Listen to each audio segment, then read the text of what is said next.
दुःख भराला आले म्हणजे चंद्र नदीवर येतो, पाण्याचे अस्तर झोकून बिंब तळाला नेतो.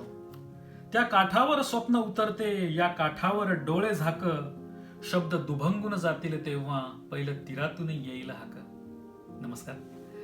मुझसे एक कविता का वादा है या आपल्या काव्य वाचनाच्या 7व्या भागात तुम्हा सर्वांचं पुन्हा एकदा मनापासून स्वागत. मंडळी, आज 10 मे म्हणजेच शब्दप्रभू कविवर्य ग्रेस यांचा जन्मदिवस. मंडळी, एखादा कवी जेव्हा एखादी कविता लिहितो, त्याला जेव्हा एखादी कविता स्फुरते, तेव्हा त्यामागे दरवेळी एखादी अंतस्थ प्रेरणा असते असं मला वाटतं.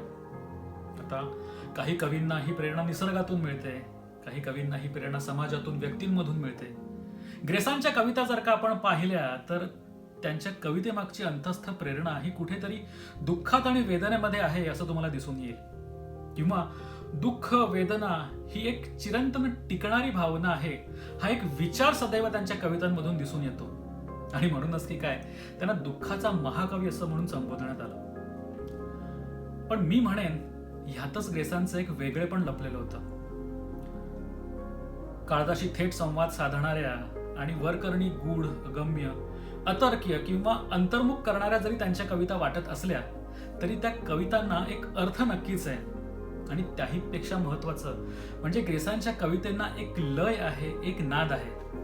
आता तुम्ही म्हणाल, ग्रेसांच्या सगळ्याच कविता मला समजल्या का, किंवा ग्रेसांच्या सगळ्याच कविता इतरांना समजल्या का, तर त्याचं उत्तर नक्कीच नाही असं आहे. पण मंडळी, कधी कधी ना कवितेच्या अर्थामागे धावण्यामध्ये काही अर्थ नसतो. काही कवितांचा फक्त आनंद घ्यायचा असतो. आणि म्हणूनच मी म्हणेन, व्यवहार आणि कविता किंवा व्यवहार आणि भावना हे दोन वेगवेगळे विषय आहेत. गणितासारखं इथं 1+1=2 असं सरळसोट उत्तर मिळत नाही. तुम्हाला सांगतो, आयुष्य जर का खूप आनंदी असतं, सर्व कवींनी जर का गुडी गुडी आणि आनंद गाणीच गायली असती, आनंदी कविता जर का लिहिल्या असत्या, तर जगण्यात मजा राहिली असती का? मी म्हणेन, दुःख आहे म्हणून कुठेतरी सुखाची किंमत आहे. अहो, दुःखाला सुद्धा एक सौंदर्य आहे, वेदनेला देखील दरवळ आहे. ग्रेसांच्या कविता वाचल्या ना की हेच मला वाटतं.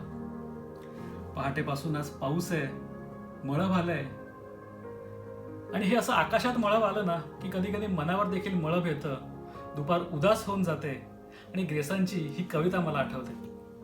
कवितेचं शीर्षक आहे, पाऊस कधीचा पडतो. कविता अशी आहे, पाऊस कधीचा पडतो, झाडांची हलती पाने, हलकेच जाग मजा आली दुःखाच्या मंद सुराने.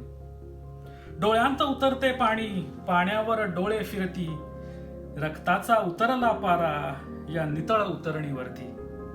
पेटून कशी उजळेना ही शुभ्र फुलांची ज्वाला, ताऱ्यांच्या प्रहरापाशी पाऊस असा कोसळला.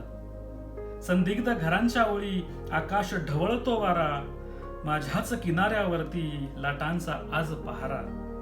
पाऊस कधीचा पडतो, झाडांची हलती पाने, हलकेच जाग मजा आली दुःखांच्या मंद सुराने. म्हणजे ग्रेसांच्या कविता जर का तुम्ही पाहिल्या तर त्याच्यामध्ये संध्याकाळचा उल्लेख फार असतो. त्यांचं एक प्रसिद्ध गीत जर का तुम्हाला आठवत असेल, भय इथले संपत नाही, मज तुझी आठवण येते, मी संध्याकाळी गातो तू मला शिकविली गीते. त्यांच्या बऱ्याचशा कवितांमधून संध्याकाळचा उल्लेख असतो, किंवा बऱ्याचशा कविता त्यांना संध्याकाळी स्फुरलेल्या आहेत असे काही संदर्भ मला वाचण्यात मिळालेले आहेत. तर ह्या संध्याकाळविषयी त्यांची अजून एक खूप सुंदर कविता माझी आवडती, त्या व्याकुळ संध्यासमयी. त्या व्याकुळ संध्यासमयी शब्दांचा जीव वितळतो, डोळ्यात कुणाच्या क्षितिजे मी अपुले हात उजळतो.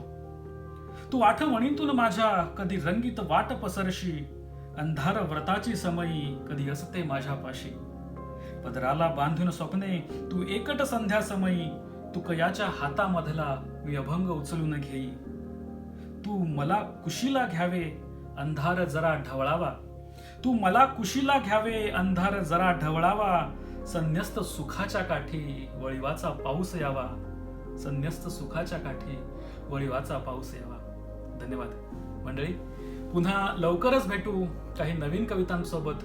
तोपर्यंत घरी राहा, काळजी घ्या, तुमच्या प्रतिक्रिया माझ्यापर्यंत पोहोचवत राहा. काही चुकत असेल हक्काने कान उपटा. धन्यवाद.